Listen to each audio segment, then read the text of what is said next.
네, 안녕하세요. 좋은 아침입니다. 오늘 아침 또 열심히 늦잠을 자고 있는 우리 아이들도 있을 수 있고요. 그 다음에 아이들이 이제 미래에 대해서 막 꿈을 꿔요. 좋은 직장에 가고 좋은 곳에 있고. 그런데 저도 이제 사무직에 있은 적도 있고 한데 개인적으로 제가 말씀드리는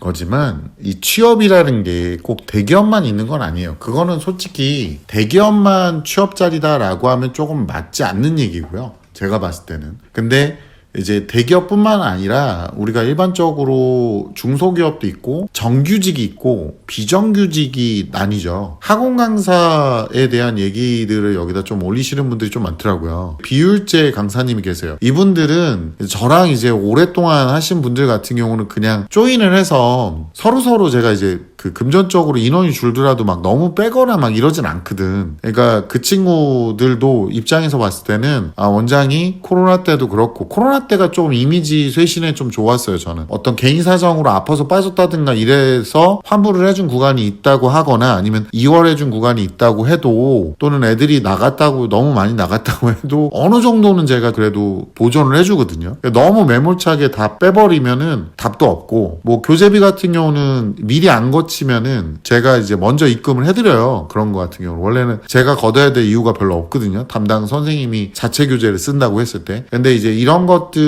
해주니까 본인들 입장에서는 이제 왔다 갔다 했을 때 어느 정도 상황이라든가 뭐 이런 것들 좀 감안을 해주고 컴플레인을 커버해주는 입장이 되니까 원래 원장이라는 건 그런 걸 해야 돼요. 그리고 솔직히 이제 불만이 많을 수 있죠. 어떤 학원 수업은 이래서 이렇게 불만이 많다. 그게 어디가 제일 심하냐면 초등부. 그러니까 초등부에서 좋은 강사를 구해서 쓰는 경우라면 아이들 컨트롤을 굉장히 잘하는 이런 강사님 이런 느낌이거나 아니면 엄마들이 니즈를 엄마들의 어떤 바램을 현실화해주는 강사 이렇게 되는데 그게 좀 쉽지만은 않아요. 엄마들이 바램은 돈 조금 내고 공부 많이 시켜주는 학원 뭐 이런 거니까. 근데 저희 같은 경우는 이제 좀 난이도가 높은 물리, 화학, 생물, 지구과학 뭐 수능 과목들을 가르치니까 저는 개인적으로는 질 향상에 훨씬 더 집중을 해라 이렇게 얘기를 많이 합니다. 그러니까 실제로 공학이라는 거를 갈 때 막 자기 마음대로 뇌피셜을 쓰는 사람들이 되게 많더라고요. 저번에도 제가 공학이나 뭐 이렇게 이공계를 갈 거면 망상적 어떤 세계관을 갖지 말고 막 그랬더니 누가 댓글을 썼더라고요. 그러더니 하는 말이 요즘에는 망상 뭐 이런 얘기 안 하나 보네? 지웠나 보네? 막 이러면서 남겼어. 그래서 저희 그 직원이 캡처를 해놨어요. 저 휴가 때. 저한테 보여줬거든요. 그거를 이제 제가 그럼 고정을 해라 댓글에. 그랬더니 고정을 해놨더니 또 다른 아이들은 똑같은 내용을 똑같이 썼더라고요. 근데 아마도 신고를 당한 것 같아요. 어떤 분이. 되게 개인적으로 감사하고요. 이제 그런 잡밥 찌끄레기 같은 애들 있잖아요. 그러니까 잔반들 같은 것들. 그러니까 개인적으로 그렇게 쓸 시간에 망상적으로 세상을 살 시간에 나가서 뭐라도 뭐 진짜 벽돌이라도 한 장 날랐으면 좋겠어요. 건설적으로. 제가 지금 나이가 저도 꽤 먹어서 여러분하고 비슷한 나이라 제 개인 그 사생활을 다 캐고 다니는 애들 있어요. 뭐 내 뭐 출신 뭐 국민학교까지 알아내라. 유치원 어디 나왔는지 알아. 저 유치원 안 나왔거든요. 근데 그런 거 알아보시다가 진짜로 금융치료 받습니다. 이게 여기 저한테 오시면은 저희 상담 예약 거시고 저랑 대면을 해가지고 본인 기록이 다 남은 상태에서라면 저는 다 얘기를 해요. 왜냐면은 자료가 다 있으니까 확실하게 알잖아요. 저는 일반인이라고 몇 번을 말씀드려요. 그러니까 그런 조잡한 짓 안 하셨으면 좋겠어요. 인터넷에서 자기 얼굴 다 가리고 자기가 누군지도 모르고 저는 업체까지 다 뽀록 나 있어요. 그리고 현장에서 여기 상담 예약 거시면 개인정보 네이버에 잘 킵해 놓으시면 제가 거기에 맞춰서 다 말씀드립니다. 아마 여기 오셔가지고 저랑 상담한 분들 중에 어떤 분들은 그렇게까지 얘기해야 돼요? 분들도 계세요. 제가 얘기 다 해주거든요. 그 얘기를 왜 해주는 거냐면 애들이 여기 왔을 때 보면 어머님들이 바라는 부분이 애들이 바라는 부분이든 어머님이 바라는 부분이든 그럼에도 불구하고 뭐 자기 몸 상태나 아니면 자기 주변 상태가 어떻게 되든 진짜 미친 듯이 열심히 해야 갈 수 있는 데를 그렇게 말도 안 되는 망상적인 마인드로 바래요. 그러면서 그래서 뭐 지금도 인터넷이나 이런 데 보면 뭐 어디에 집중해라 뭐에 집중해라 하는데 고교학점제 자체가 뭐 하나에 집중해서 될 문제가 아니에요. 지금 이게 교육 제도 자체가 잘못 나온 거라. 그래서 제가 함부로 제 개인 정보에 대해서 아쉬는 건 상관이 없죠. 그렇게 캐고 다니까 왜 제가 그러냐면 제 주변에 있는 가족이나 친인척들이 또는 제 친분 있는 지인들 있잖아요. 진짜 싫어요. 저랑 같이 있다가도 기겁을 해. 예를 들어 제가 일행하고 같이 있을 때 저한테 오셔가지고 어머 그러면 아는 척하면 전 반갑거든요. 어머 그러면서 하는 말이 항상 어머 그분 맞죠? 빠다사리 보통은 저한테 쌍욕을 하세요. 어머 그분 맞죠? 개 3마리 18cm 막 이런 거 하시면서 오시는데 저는 그거 되게 좋거든요. 뭐 사인도 해드리고 하는데 저는 일반인이에요. 그렇게 좋아하신다니까 제가 사인해드리고 뭐 그러는 거지 제가 연예인이라고 생각을 안 합니다. 근데 일반인한테 그딴 거 알아서 뭐 비하하려고? 그거 뭐 하려고? 그래서 비하가 돼? 비하할 정도의 내용도 없어요. 그러니까 제 주변의 사람들이 다치거나 아니면 저랑 연관돼 있는 사람들이 너무나 힘들어하기 때문에 제가 함부로 그렇게 여기서 못하게 하는 거예요. 전 정말 많은 돈을 들여서라도 저는 그분을 금융치료할 겁니다. 저는 이거는 제가 다시 한번 얘기하지만 3심까지 갈 거예요. 저는. 왜냐면 그게 왜 그런 본보기가 필요하냐. 있어요. 그냥 가만히 있다가 진짜 하잘 것 없는 보잘 것 없는 미천한 인간들 중에 개인적인 의견이라고 얘기하는 거에 긁혀가지고 연병들 떠는 인간들이 있습니다. 그래서 제가 말씀을 드리는 거고 학부모님들이 왜 공무원 되라 대기업 가라 뭐 이렇게 자꾸 얘기하느냐. 이제 그 얘기로 다시 돌아와서 이런 3단 변신 같은 인간들을 좀 덜 만나게 돼요. 그러면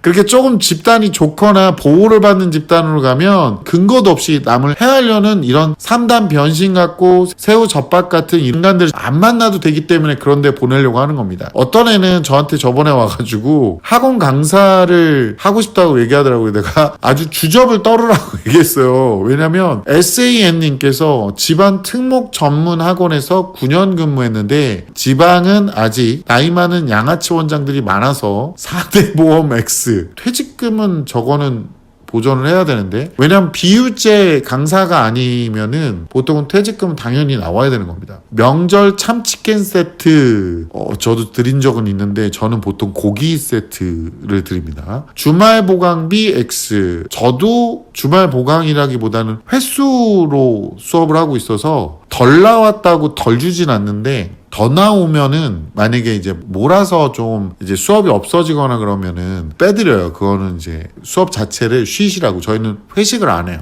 회식을 안 하고 저 개인적으로도 회식 문화 자체를 별로 안 좋아해서 회식이라고 하면 뭐 저녁 때 있잖아요. 저희가 이제 각자 원래 학원 강사들은 식대가 나가니까 이제 각자 사 드시는데 제가 사드려요. 뭐 드실래요? 막 이러면서 이제 사드립니다. 이게 왜 제가 근데 그렇게 했냐면 내가 지금 여기 나오는 내용을 다 당했어. 진짜 시험 기간 주말 보강 때 애들 간식 사 먹어 가면서 공부시키면서 현타 오지게 왔지만 애들 성적 올릴 생각에 참고 버티다가 나왔습니다. 이제 이런 양심 없는 원장들 제발 물러나서 강사들 쥐어짜서 번 돈으로 편하게 살고 더 이상 착취 안 했으면 좋겠습니다. 유유. 참고로 원장은 건물주입니다. 진작 빤스런했어야 했는데 이런 식으로 떼돈 벌어 놓은 원장들 벌 받아야 합니다. 근데 슬픈 건 너무 부유하게 잘 살고 있음. 그러니까 뭐가 문제냐면 본인은 이제 9년 하면서 이제 딴 데 가서 지금도 열심히 하고 계실 거 아니에요. 근데 학원 강사라는 게 제가 해보니까 저희 지금 학원에 있는 분들은 저는 프로라고 봐요. 이분들은 프로라고 보는데 정말 개그지 같은 분들도 되게 많아요. 원장도 개그지 같은 사람들이 많았고 저는 경험상 물론 저도 거기 포함될 수도 있어요. 근데 강사들도 개그지 같은 인간들 되게 많아요. 급이 안 되는 요런 거는 저도 이제 반은 공감하고 또 제가 이제 원장 반 강사 반이라 그런가 봐요. 그리고 라이프님께서 준비해도 걱정이 됩니다. 이렇게까지 하는데 나중에 못하면 어떡하지 유유 이러면서 공황장애 혹시 약 드셨나요? 아님 저절로 좋아지던가요? 아니 그 약 먹으면서 본인 의지로 약간 약화됐을 때 괜찮다라는 사인을 좀 많이 줬어요. 폐쇄공포증은 저도 살짝 와요. 뭐가 사방이 막혔으면 이제 좀 저도 개인적으로 공포심이 듭니다.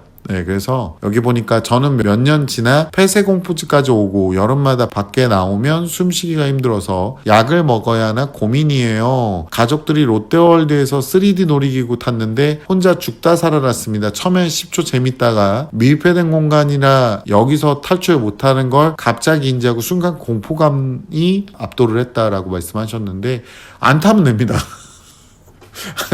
안 타면 돼요. 안 타면 이것 때문에 뭘 그걸 타려고 약을 먹어요. 그냥 어느 정도 그런 노출 환경에 안 있으면 괜찮으세요. 굉장히 특이한 상황이잖아요. 뭐하러 놀이기구를 타세요? 저도 놀이기구 10초만 타도 전 멀미예요. 저는 멀미가 제가 별명이 갈매기밥입니다. 네, 그래서 배만 탔다 그러면 갈매기밥 우이 이러면서 난리가 납니다. 아까 이런 그지 같은 직장에 대한 얘기를 좀 더 드리면 S님께서 제가 다녔던 학원은 코로나 때 한 달 문 닫았는데 집에서 학습지 만들어서 애들에게 카톡으로 전송하고 애들 과제 했는지 관리하라고 했는데 새벽에 보내는 애들도 있었고 이 모든 것들이 월급 안 주고 일 시켰습니다. 하루 정도 출근해서 수업 풀로 하고 왔는데 그것도 떼먹었습니다. 누가 하루 일당 달라고 하니까 원장이 개거품 물고 난리칩니다. 좋은 원장님들도 많은데 에휴 양아치 원장님들도 엄청 많습니다 라고 했는데 이거는 중소기업 가도 되게 많아요. 이런 분들. 제가 개인 사업하면서 저는 이제 의뢰 위치에 잘 안 있으려고 그래요. 개인적으로 말씀드리지만 이 의뢰 위치로 가잖아요. 그럼 중소기업 중에 일부는 돈을 떼먹는 것도 떼먹는 건데 약속 시간을 진짜 오지게 안 지켜요. 오지게. 이게 아까 뭐 제가 예전에 얘기했던 그 C급만 모여있는지 그 중에 B급들도 있거든요. 정말로. 그러니까 다시 한번 얘기하지만 그래서 대기업 들어가거나 공무원 하라고 하는 거예요. 그나마 거기는 인성 빠은 인간들은 있어도 일 때문에 힘들게 하는 사람들이 아니라 사람 때문에 힘들게 하는 사람들만 모여있는 경우가 많거든. 물론 이제 공무원 같은 경우는 제가 아시는 분이 하는 말이 그지같이 대하는 사람이 있으면 나도 대충 하면 돼. 나는 안 잘려. 근데 이제 더 중요한 건 뭔지 알아? 나를 그지같이 대하는 그 사람도 안 잘려. 걔도 안 잘려. 그게 공무원이야 막 이런 식으로 이제 얘기하는데 대기업 같은 경우는 위로 가면서 임원직으로 가면 되게 치열해져요. 언제 모가지가 날아갈지 모른다고 합니다. 그러니까 계속 경쟁하면서 연습하면서 사는 수밖에 없죠. 개인 사업하면 편하지 않냐. 그래서 대표적으로 많이 하는 게 이제 커피숍, 그 다음에 뭐 스터디 카페, 무인 창업, 별의별 거 많이 하잖아요. 그 다음에 뭐 있죠? 직구, 뭐 해외 직구 해주는 거 이런 거 많이 하는데 그게 돈이 될 것 같으면은 걔네들이 나와서 강의를 하겠습니까? 그거를 그게 돈이 되면 그거나 열심히 하지 나와가지고 이렇게 해서 한 달에 1,000만 원 법니다. 에라이 아이고 제가 유튜브로 제가 말씀은 못 드리는데 저도 이제 가시적인 어떤 그걸 하는데 저도 이거 함부로 누구 보고 하라고 못해요. 어떻게 영상을 매일 올려요? 말이 돼요? 그게 말이 됩니까? 제가 올리면서도 주변에 얘기하면은 매일 올리는 게 그렇게 쉽지가 않다. 그리고 어느 정도 퀄리티가 유지돼야 되잖아. 앞으로 취업시장이 계속 좁아지잖아요. 그러니까 옛날에는 좋은 대학교를 나오면 취업 100% 보장 이랬는데 요즘에는 좋은 대학교를 나오려고 노력했다라는 게 이게 겉으로 보여진다는 게 뭐냐면 얘가 꾸준히 하고 열심히 하려는 애구나라는 거를 보여준다는 거예요. 그러니까 옛날만큼 어떤 학벌의 버프 효과는 없는데 저는 개인적으로 그냥 열심히 좀 살아서 좋은 직장에 들어가기 위한 어떤 괜찮은 사람이다 라는 거를 증명할 수 있게끔 아니면 적어도 내가 이제 공부했던 그 태도라도 남게끔 아이를 지도를 해주셨으면 좋겠어요. 저는 개인적으로. 연희님께서 성실하게 살아도 내 인생 내 맘대로 컨트롤 안 되는데 성실하지도 않으면 모든 상황에 악재에 휘말려서 제대로 서 있기도 힘들게 되겠죠. 아이들에게 매번 말합니다. 꾸준히 공부하다 보면 내가 어떤 인간인지도 파악이 되고 내가 어떤 방향으로 나아갈지도 보이게 된다고 말해요. 지금 이것도 못 버티면 어른이 되는 과정에서 길이 보이지 않아 계속 방향을 잃은 배처럼 휩쓸리게 될지도 모른다고요. 매일 앉아 공부하는 시간이 보험 드는 것과 같은 거라고 가르칩니다. 초등맘이지만 엄마로서 메타인지 키우려고 꾸준히 듣고 있습니다. 다시 한번 제 방송 들어주는 모든 분들 너무너무 감사드리고요. 학부모님들 열심히 아이들한테 그런 자세를 가르쳐주고 이렇게 열심히 최선을 다해서 살아도 상황이 도와주지 않을 수 있다. 하지만 최선을 다해 살지 않은 사람에게는 성실히 세상을 살지 않는 사람에게 좋은 상황이 온다고 한들 그거를 제대로 활용하지 못할 가능성이 높다는 거를 꼭 아이들한테 인지를 시켜주셔야 됩니다. 그러니까요. 세상 참 열심히 사는데 뜻대로 잘 안 됩니다.